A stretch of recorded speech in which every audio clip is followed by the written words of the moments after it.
Hey everybody, Goosebumps for Dummies here, back at it again with another video, and today I'm going to be talking about Monster Survival Guide. This was released in promotion for the 2015 film, and there wasn't another version of this done for the sequel, probably because there wasn't a lot of information on those monsters, because this is the movie that introduced the most Goosebumps monsters, and basically, this is a guidebook for every monster and telling you their, personality and what they do and how they act.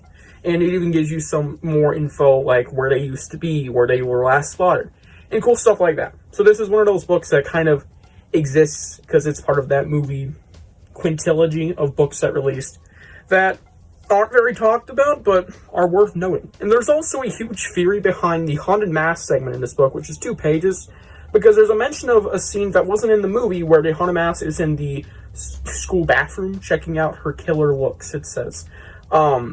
I doubt that's real, but it would be really cool that maybe one day we got an extended cut or something, maybe for an anniversary of the movie, maybe this year, you never know, and we got to see that, if they ever filmed it, but I highly doubt we will. But yeah, let's dive in. And now for the blurb. The graveyard ghouls, the werewolf of Fever Swamp, and the scariest of all, the lawn gnomes. Not really, actually. Meet all these monsters and many more in the pages of this book. Inside you'll find a complete case profile for every creature, minus like half the background monsters, even though it does have a few of them in here. Each monster's strengths and weaknesses, secret spots and popular hangouts, favorite foods, songs, and other terrifying trivia. The Goosebumps Monster Survival Guide is everything you need to know to save your hometown from zombies, vampire poodles, and more. Yeah. Pretty good blurb, actually. Minus the lawn gnomes part, they are not that scary. Before I even tell you how I feel about this one, I'm a little under the weather, nauseous, so if I feel a little different or look a little different in this video, that's why. But as for what I think about this book, it's fine. It's probably the most fine I'll ever give a book. It's gonna, fall in a pretty 5 out of 10 range, if you know what I'm saying, so it's pretty fine, but I do recommend it in case you own it, because it's not long at all, and it's a nice add-on to the film, obviously. Check it out. Not a lot of positives to say. I mean, it's a pretty short 96-page book with pretty, readable pages, very digestible.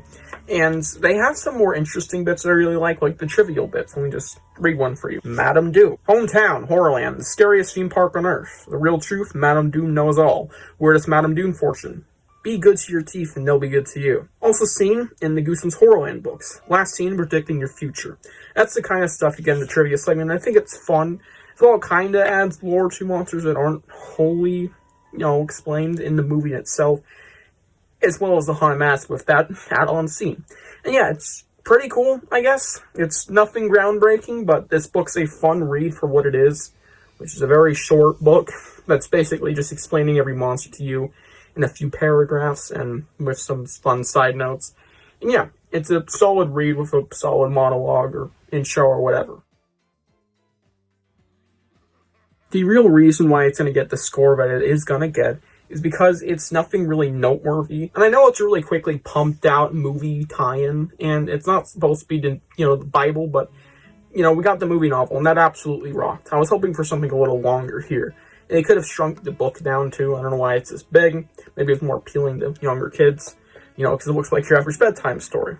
Only a lot longer. But I think it just would have been cooler as a longer, more fleshed out guide, and it just kind of barely scratched the surface of its potential. That's all I'm saying. I give this a 5.5 out of 10.